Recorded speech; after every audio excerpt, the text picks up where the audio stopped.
Vamos orar então, né? Vamos agradecer a Deus e pedir a Ele a sua misericórdia, o seu cuidado nesse tempo conosco. Se os irmãos não estiverem ouvindo bem ou ocorrer algum problema, o Frank vai dar suporte para vocês aí. Nós vamos rogar as misericórdias de Deus para que a gente possa passar um tempo aqui com toda a reverência que o Senhor é digno, né? E entendendo que o Senhor continua agindo e falando aos nossos corações. Alimentos virtuais, eles não alimentam, mas a palavra de Deus, mesmo nesses momentos virtuais, alimenta. Então, é o único alimento que nós somos alimentados em situações como essas, em momentos de isolamento. Sem dúvida, é um tempo de profunda tristeza para nós, não conseguir exercer aquilo que é característico do povo de Deus. Quando nós olhamos para a história da igreja, nos primórdios do cristianismo, nós vemos os cristãos arriscando as suas vidas para o ajuntamento dos santos, né? Então, isso foi roubado de nós, né? Isso foi tirado de nós. Nosso clamor é que o Senhor nos traga de volta em misericórdia e graça. Então, vamos orar por isso. Vamos suplicar ao Senhor a sua intervenção, clamar por sua misericórdia, que Ele fale conosco através da sua palavra. Vamos orar então todos. Senhor nosso Deus, o Senhor é maravilhoso, digno de toda honra, todo louvor e toda glória. O Senhor é a nossa luz, a nossa fortaleza, o nosso castelo forte. O Senhor é o nosso refúgio, Deus, abrigo seguro no meio da tribulação. Ao Senhor nós recorremos porque nós não temos outro além de Ti, ó Deus. Nós buscamos o Senhor, porque o Senhor é a nossa esperança. Somos completamente convictos de que nós só fazemos isso por causa de Cristo, Deus. Porque os céus se abriram quando Ele se ofereceu como sacrifício em nosso lugar para nos reconciliar contigo, Pai. Agradecemos o Senhor por essa oportunidade que nós temos de reverentemente adorar o Senhor, buscando na Tua Palavra, na meditação da Tua Palavra, o nosso alimento, a nossa alegria, o nosso conforto, a nossa fé, suplicando que o Senhor ilumine as nossas mentes, penetre no nosso coração, leva a nossa consciência cativa ao Senhor e nos faz experimentar o agir sobrenatural do Senhor em nossas vidas. Que a Tua Palavra nos encontre com poder e glória. Que nós estejamos diante dela como pedintes, como mendigos, carecendo de pão, suplicando por alimento, alimento que só o Senhor pode dar. E o Senhor, ó Deus, ilumine a nossa visão, para que nós possamos ver o agir providencial do Senhor em meio às incertezas e à confusão que esse mundo vive. Rogamos ao Senhor, que o Senhor visite cada família aqui representada, cada casa, que o Senhor nos mova em direção a Ti. Para a glória do Senhor, para a edificação da Igreja do Senhor, para o avanço do reino de Cristo, nosso Salvador. Em nome de Jesus. Amém. Meus irmãos, vocês receberam aí o esboço, né, do sermão de hoje.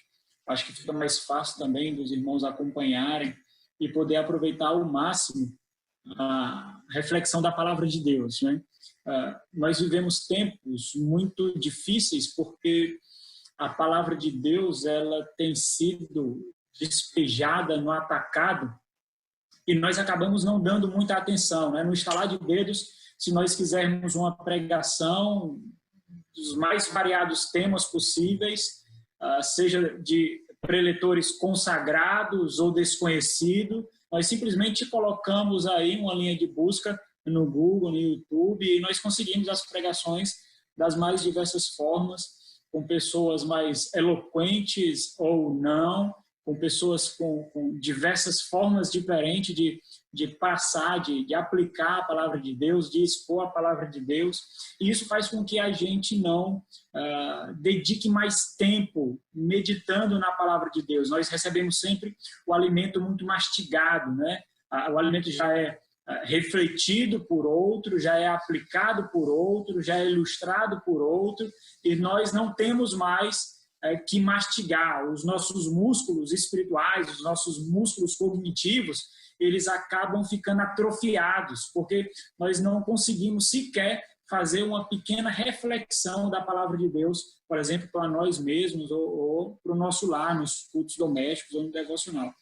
Então, nós vivemos esse tempo de apatia de reflexão da palavra de Deus. Então, é muito bom vocês terem acesso ao esboço da pregação, porque vocês podem também aproveitar outros momentos, né, se aprofundando cada vez mais nesse salmo que é tão rico, dentre muitos outros que existem. Hoje nós vamos refletir sobre a misteriosa providência de Deus. Sem dúvida, não é difícil de enxergar que nós vivemos momentos muito difíceis, né? Facilmente nós vemos uma atmosfera ao nosso redor muito densa, muito sombria, muito escura.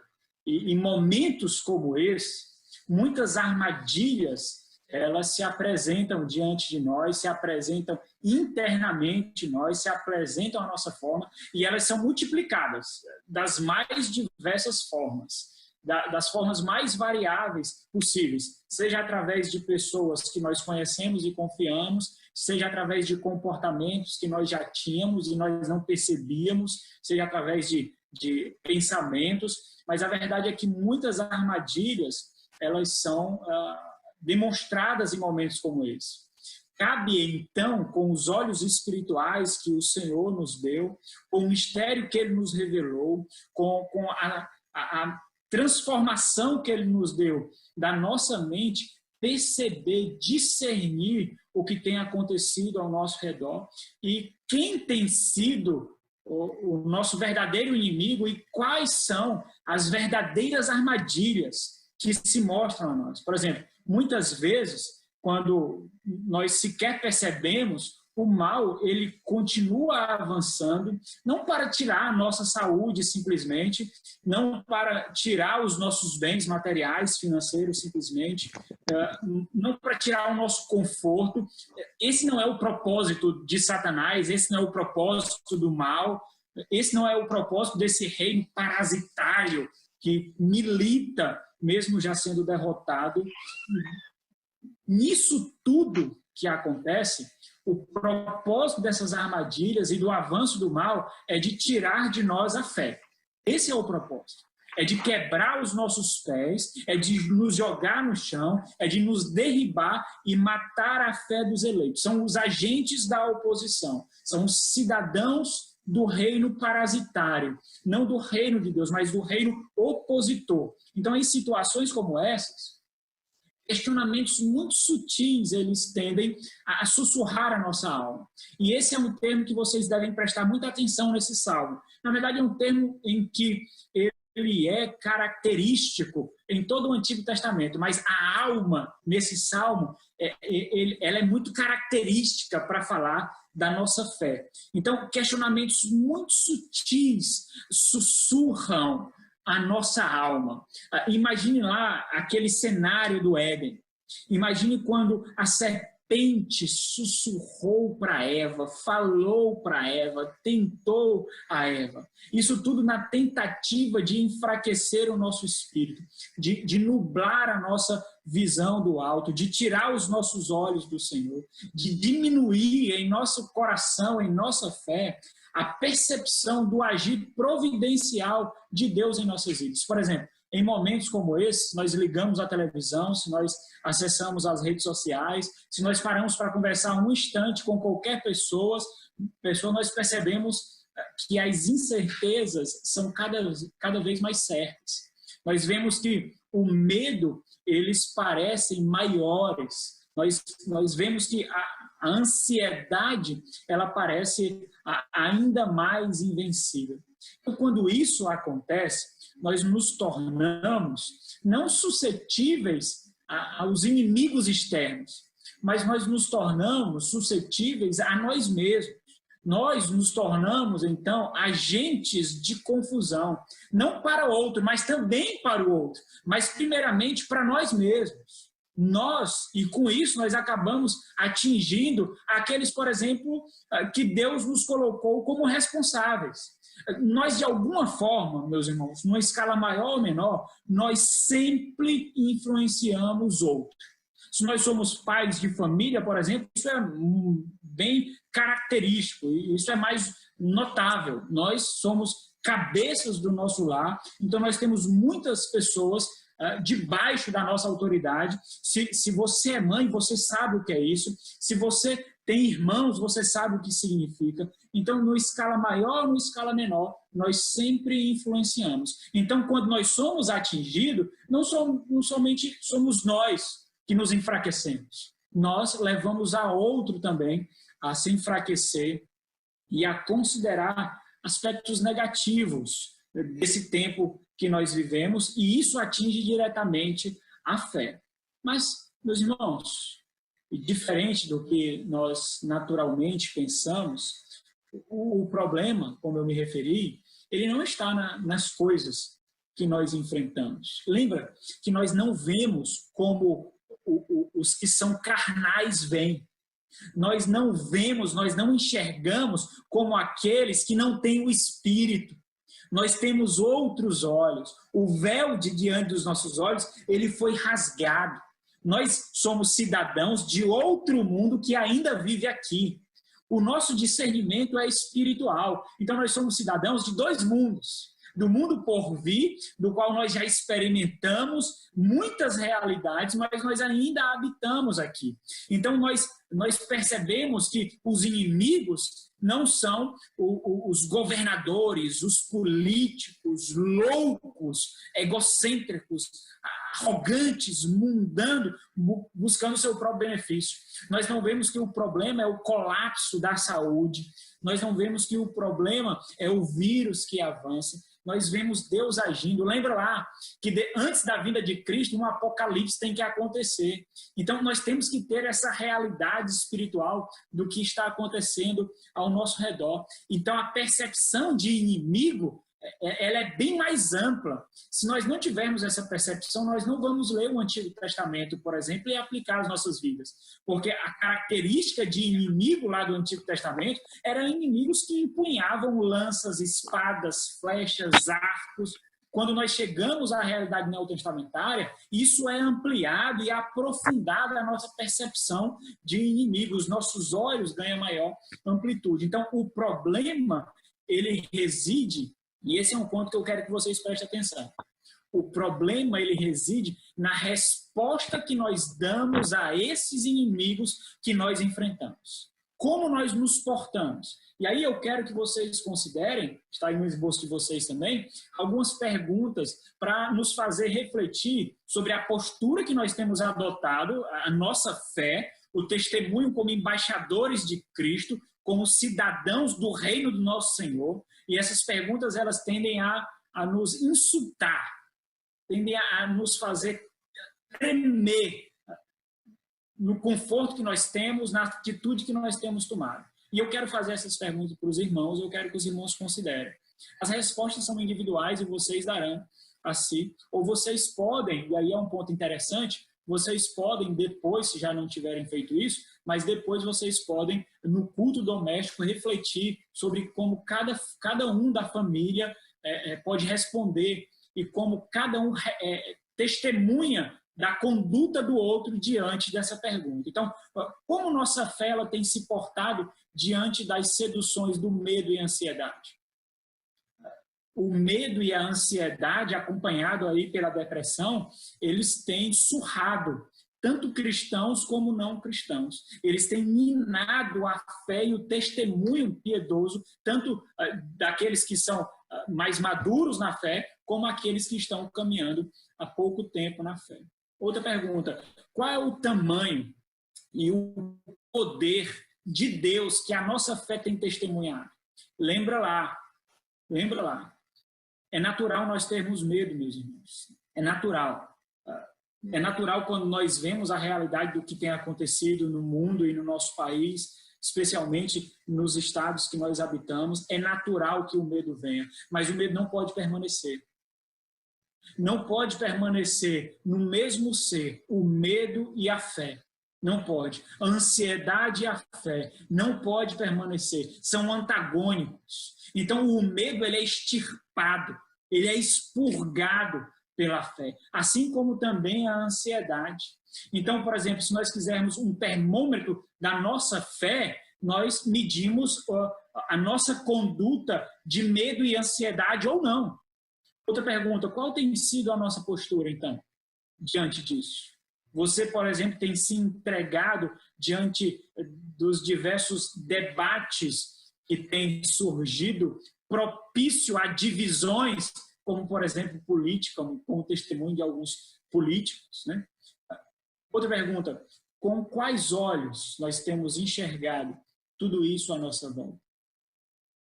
A forma como nós nos portamos, a forma como nós enxergamos, testemunha de quem nós somos. No Salmo de número 57, nós somos apresentados a uma oração de lamento de Davi. Saber que esse salmo ele se enquadra na categoria de oração de lamento é muito importante. O que é um lamento? O lamento é quando a nossa alma chora diante de Deus. Isso é um lamento. Um lamento, ele é diferente de murmuração, embora ele profira palavras duríssimas a Deus. Eu não sei se você já se deparou com essa realidade, mas existem muitos salmos que nem eu ou você teríamos coragem de orar. São salmos extremamente duros. Eles são profundamente experienciais, transparentes. Quando nós vemos os salmistas orando, ou salmos de lamento, ou dentro de lamentos, tem uma outra categoria chamada de salmos penitenciais, é onde o salmista reconhece a sua culpa, né? Mas no salmo de lamento, meus irmãos, o salmista ele é colocado completamente nu diante de Deus. Não existe qualquer possibilidade de máscaras. Não existe qualquer possibilidade de hipocrisia. Ele percebe que agora, nessa situação que ele está vivendo, e isso não adianta mais. Ele precisa de Deus. Ele já tentou de todas as formas, ele já tentou com as suas próprias forças, então ele se deparou com a realidade de que ele precisa de Deus. Então ele se quebra diante do Senhor, os seus peitos são rasgados e ele busca o Senhor como a sua única e última possibilidade de vida. Então o lamento, ele não é murmuração. O lamento ele não é uma característica de quem não tem fé. Na verdade, o lamento só é lamento porque existe a fé. Porque em todo lamento há esperança, fé e gratidão. Essa é uma característica do lamento. Esperança, fé e gratidão. Mas ele coloca diante do Senhor a situação interior. E ele faz isso sem qualquer problema de receber uma crítica de alguém que está lendo ou cantando. Isso é mais real para a gente quando nós vemos lá para o século IV, século V, quando nós vemos, por exemplo, as Confissões de Agostinho. Eu não sei se vocês conhecem, se alguns tiveram a possibilidade, mas as Confissões de Agostinho, elas são orações a Deus. E nós somos os intrusos.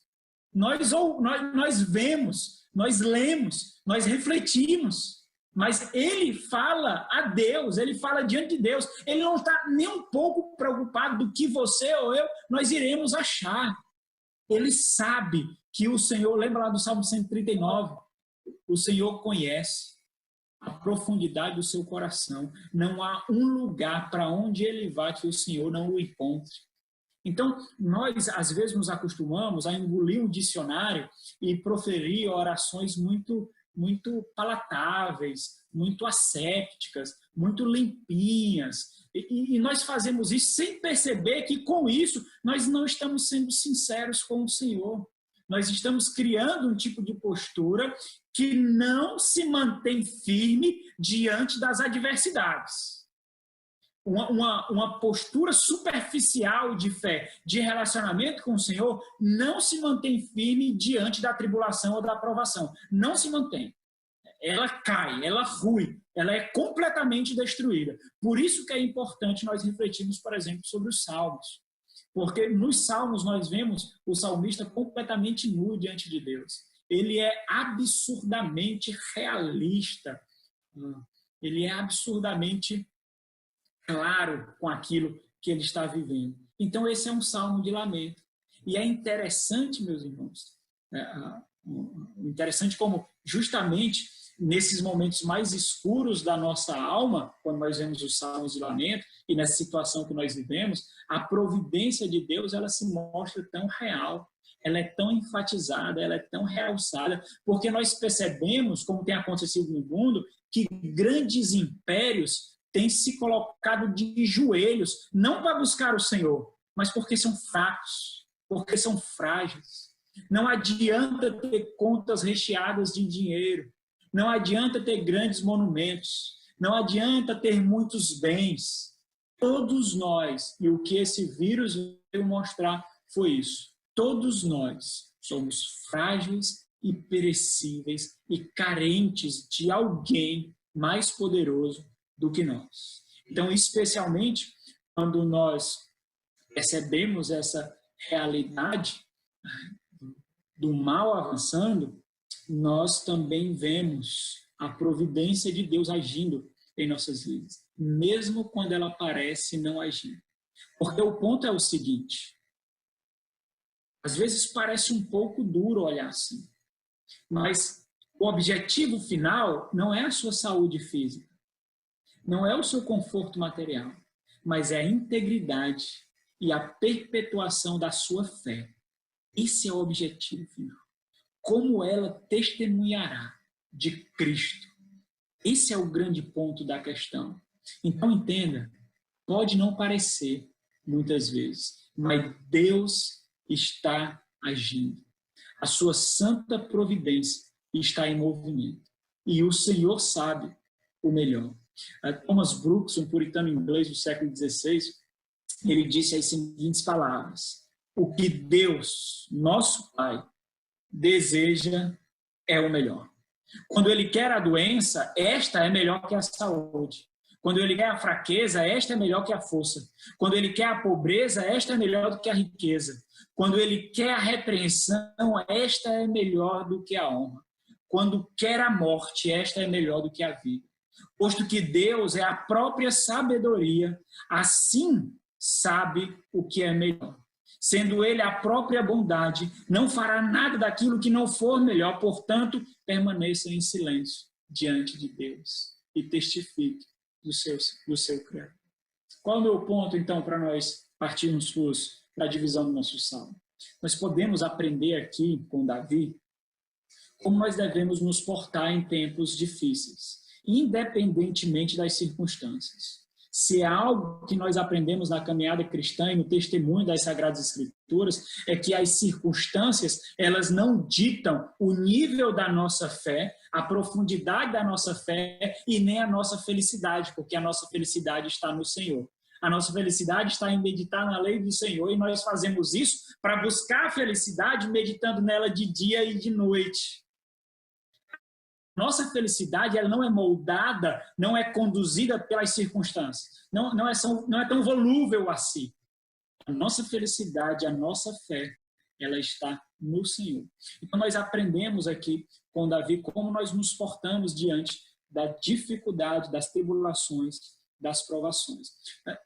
Não por causa de nós mesmos, o Senhor nos sustém, nos preserva, nos mantém, mas por causa da fidelidade pactual dele. Foi ele que prometeu. Foi ele que disse que preservaria todos aqueles que o buscassem por meio de Cristo. Foi ele que disse. Quando nós lemos o Salmo, tem uma característica muito interessante. Os puritanos faziam muito isso. Eles pleiteavam diante de Deus. Eles se agarravam nas promessas de Deus.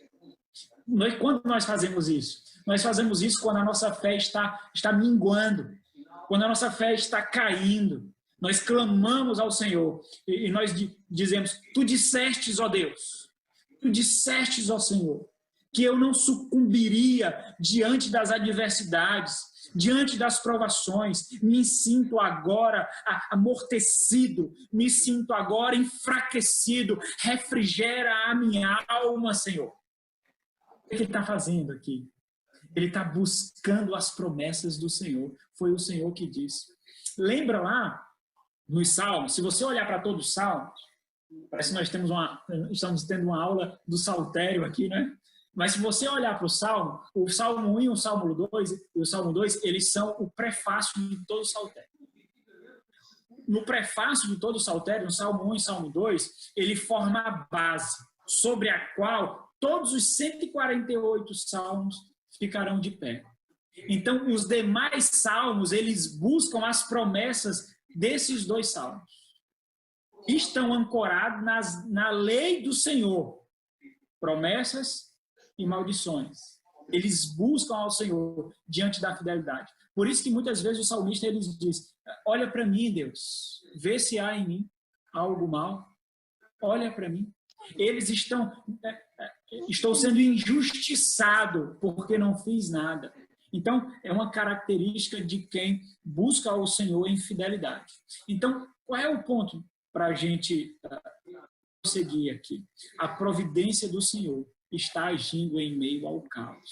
E o caos, ele não testifica de que a providência do Senhor não está em vigor. As circunstâncias não são termômetros para mostrar se Deus está agindo ou não. Porque essa realidade, ela é muito mais ampla do que nós conseguimos ver por olhos materiais.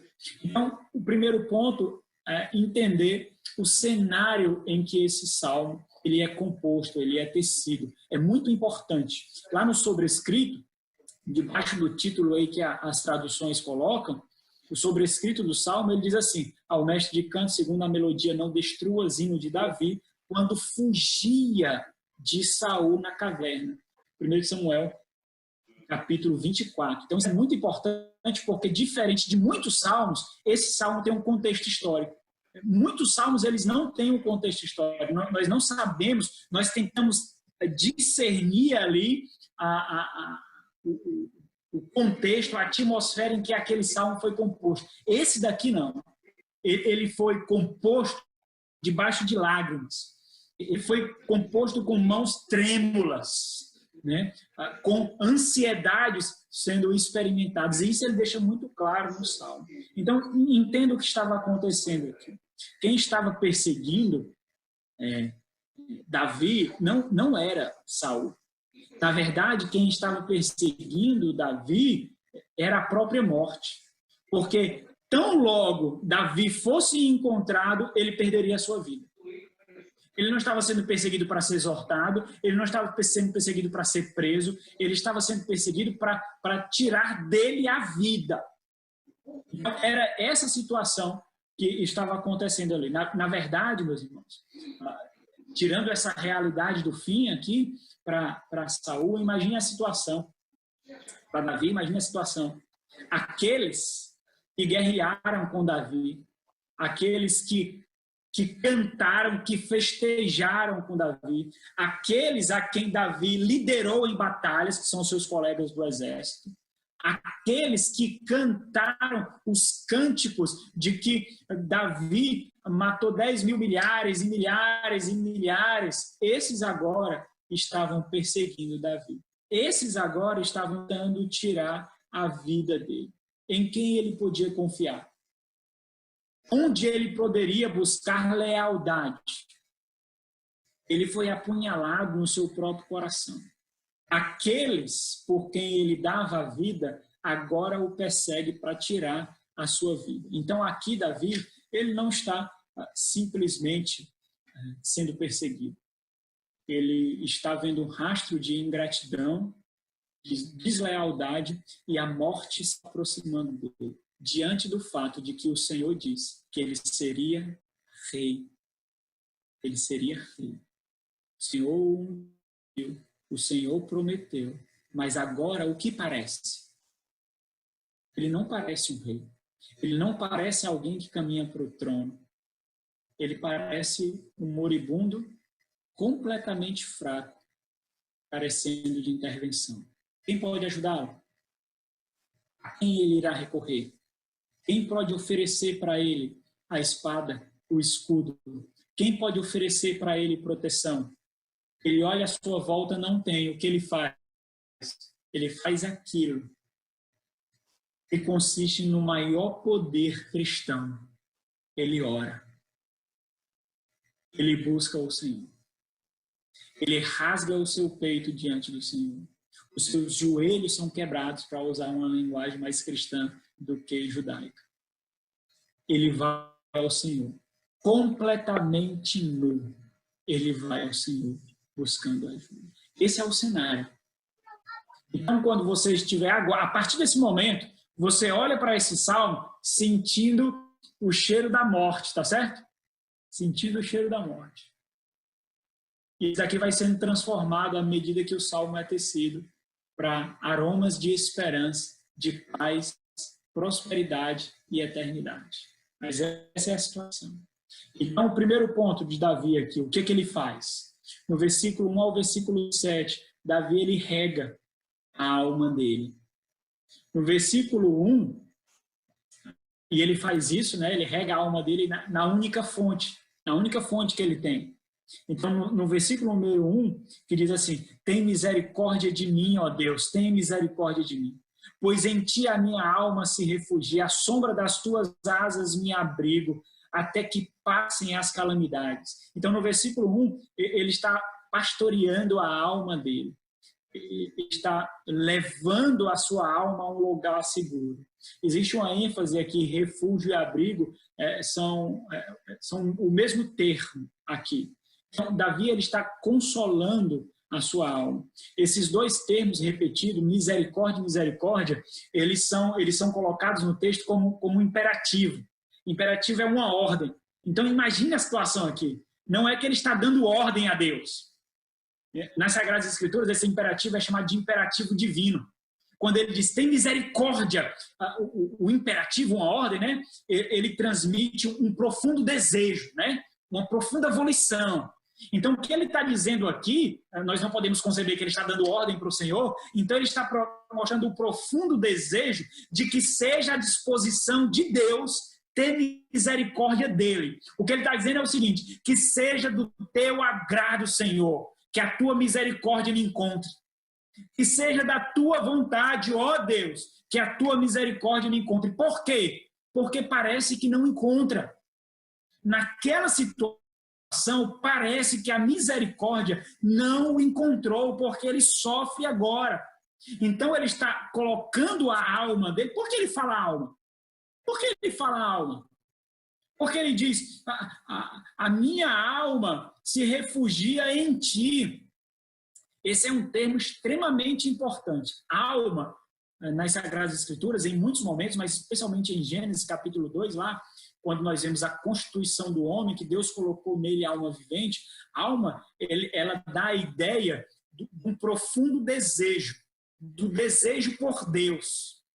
Então, a alma aqui, ela carrega uma ideia de fé, por exemplo. É o desejo do coração de Davi pelo Senhor. Foi isso que o homem perdeu na queda.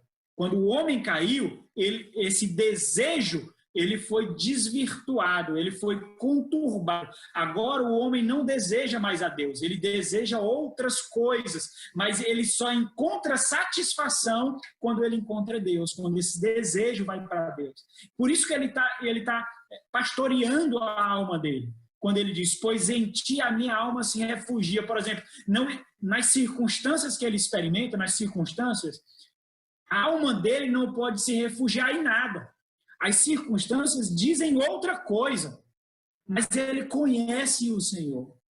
Por conhecer o Senhor, ele sabe que o Senhor é misericordioso, ele sabe que o Senhor não muda, ele sabe que o Senhor mantém a sua palavra e o Senhor, no meio de tudo que está acontecendo, está movendo a sua mão providencial. Por isso, mesmo sem sentir, mesmo sem ver, mesmo sem experimentar, ele guarda a esperança dele em Deus. No versículo 2 e versículo 3, Davi, ele ministra a sua alma, apontando o agir de Deus. O versículo 2 e versículo 3 dizem assim, ó, clamarei ao Deus Altíssimo, ao Deus que por mim tudo executa. Por quê, meus irmãos?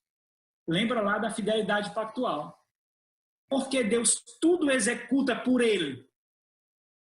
Por causa da fidelidade do pacto. Por isso que Deus tudo executa por ele. Não por causa dele, mas por causa da palavra de Deus no pacto. Versículo 3 diz, ele dos céus me envia o seu auxílio e me livra. Cobre de vergonha os que me ferem. Envia a sua misericórdia, olha o pacto aqui, e a sua fidelidade. Então entenda aqui o que está acontecendo. Davi não sente, Davi não vê, naquele momento ele não experimenta, mas ele conhece. Por isso que, se você conhece pouco das Sagradas Escrituras, se você não se dedica em leitura, se você não se dedica em meditação, você não vai crescer em fé. Não vai. E você sucumbirá diante das adversidades. Porque quando você não vê nada, quando você não estiver sentindo nada, sabe o que é que vai manter você de fé? Aquilo que você conhece do Senhor. Aquilo que você sabe quem Ele é e o que Ele fará. É isso que vai manter. Eu acho que você já passou por situações como essa. Eu já passei por situações como essa. Onde a fé, ela parece não existir, onde a providência parece não existir, onde a misericórdia de Deus parece distante, onde a graça de Deus parece ilusória. Em quem nós nos agarramos? Em quem nós nos ancoramos?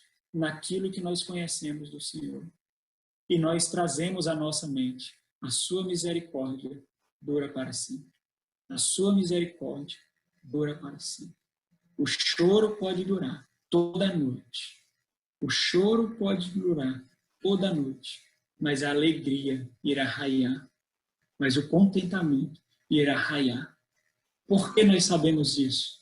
Porque nós conhecemos o Deus do pacto, o Deus a quem nós servimos. E isso está encapsulado nesses dois versículos, o 2 e o 3. Primeiro, por quê? Primeiro, porque ele tem a certeza de que tudo o Senhor executa por ele. Por quê? Porque com ele o Senhor fez um pacto. E no versículo 3 ele deixa isso bem claro quando ele diz, envia a sua misericórdia e fidelidade. Misericórdia aqui é uma palavra hesed, é uma palavra hebraica que significa fidelidade pactual. Literalmente, essa palavra ela está intrinsecamente ligada ao pacto. É a fidelidade, é o amor pactual em fidelidade a Deus. Por isso ele sabe que a misericórdia o encontrará. Porque o Senhor, não é que o Senhor seja fiel a ele, o Senhor é fiel a si mesmo, por causa do pacto que ele fez, dando a sua palavra. O que ele faz, então, quando ele diz, clamarei ao Deus Altíssimo, e ao Deus que por mim tudo executa? No versículo 3 ele diz assim, cobre de vergonha os que me ferem. O que os inimigos fazem? Eles armam ciladas, eles colocam laços, eles constroem armadilhas. É isso que os inimigos fazem. Essa palavra envergonhar aqui, ela literalmente significa confundir. Então, se ela significa confundir, por que o Senhor envergonhará? Porque o Senhor embaralhará a cabeça, os planos, as armadilhas do inimigo e eles não conseguirão executar o que queriam. Foi assim que aconteceu com Saul ou não foi? Foi assim que aconteceu com Saul. O Senhor confundiu as suas estratégias e o envergonhou. No versículo 4, Davi ele reconhece a sua situação, como se estivesse, então, mostrando que somente Deus pode lhe ajudar. Ele diz, acha-se a minha alma entre leões. E aí é importante, como é que a alma se acha entre leões, meus irmãos? Por isso que é importante compreender aquela concepção de alma, aquele desejo de Deus, aquela fé no Senhor. Porque algo imaterial não pode estar com medo de algo material. Então, quando ele diz, a minha alma acha-se entre leões, o que ele está dizendo assim, ó, a minha fé está sendo surrada. A minha fé está ruindo. A minha fé está com medo. É aterrorizante isso, meus irmãos. Mas o ponto é aqui, quando nós desenvolvemos relacionamento com Deus, nós não nos preocupamos com o que outros vão falar, não. Nós nos colocamos diante de Deus em sinceridade de coração.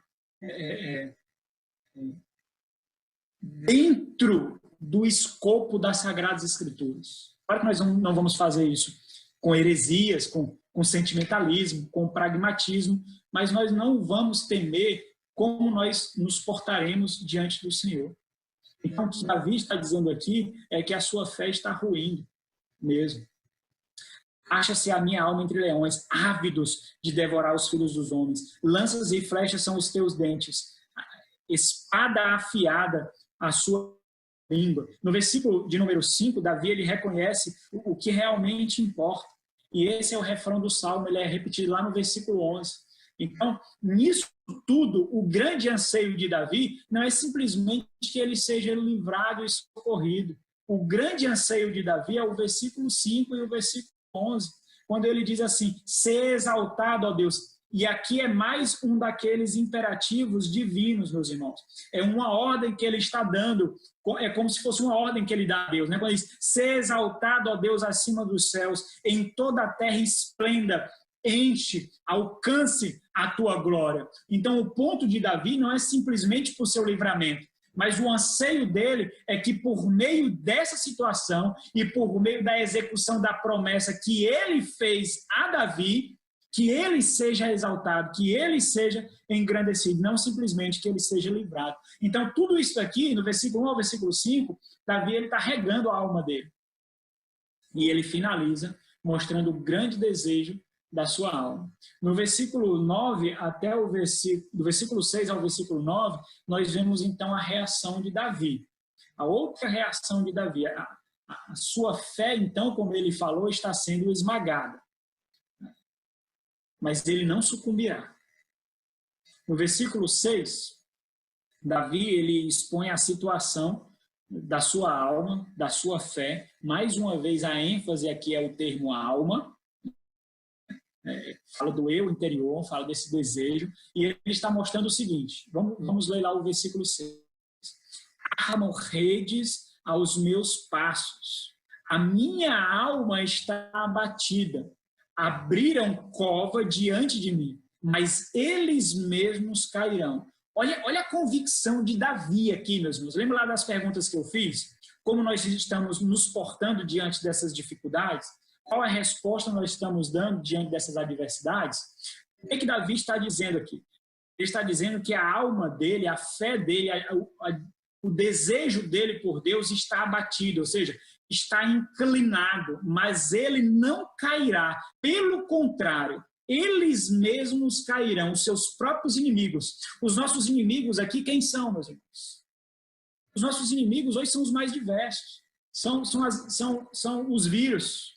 São as doenças, é a morte, é o pecado, é Satanás, são as suas hostes, são os homens maus que são colocados no poder para defender o justo, mas não fazem.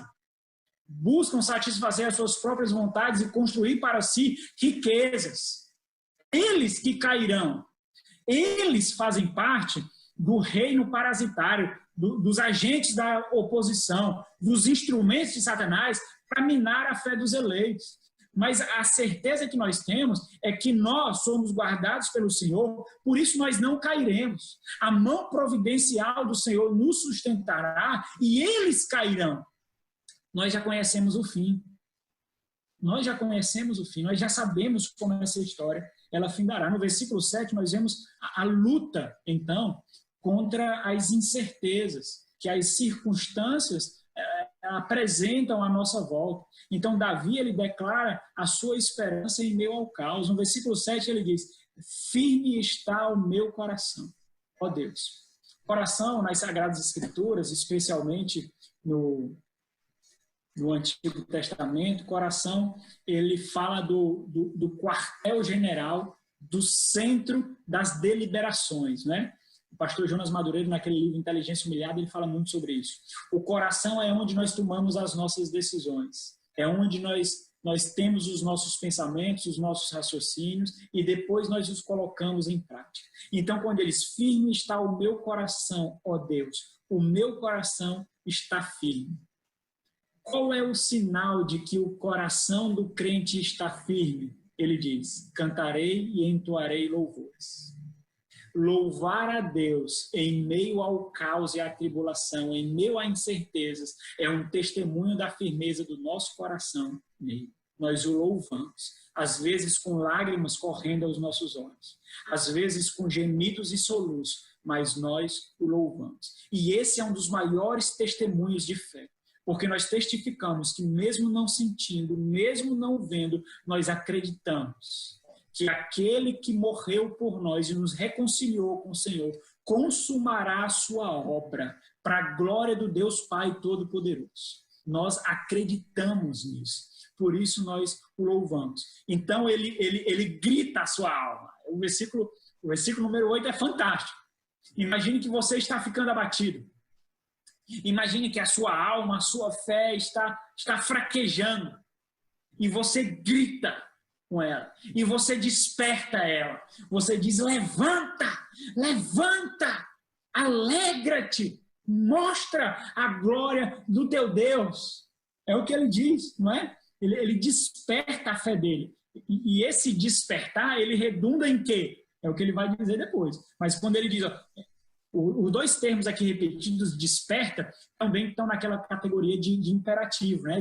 de ordem, então ele mostra o profundo desejo que ele tem de experimentar o despertar, a alegria, o florescer da sua alma para Deus. Quando ele diz, desperta, ó minha alma, desperta, e aí ele já diz então o que é despertar, desperta lira e harpa, despertai lira e harpa. Quero acordar a alma. Então, no versículo 9, ele mostra que despertar é louvar e adorar. Render-te-ei graças entre os povos, cantar-te-ei louvores entre as nações. E aquela palavra, Hesed, que fala da fidelidade pactual de Deus, o amor pactual de Deus, é repetida mais uma vez em misericórdia no versículo de número 10. Mas para a gente concluir aqui, meus irmãos, uma vez eu ouvi de um colega pastor falando da diferença, eu achei tão fantástico, foi resumido de forma tão simples, mas tão emblemática. Ele disse o seguinte, lamento, o povo de Deus responde a Deus no sofrimento com lamento. Como nós respondemos a Deus quando sofremos? Com lamento. Por quê? Foi o que esse pastor disse. Ele disse o seguinte, no lamento sem gratidão é murmuração. No lamento, sempre há gratidão. No lamento, sempre há fé. Sempre há esperança.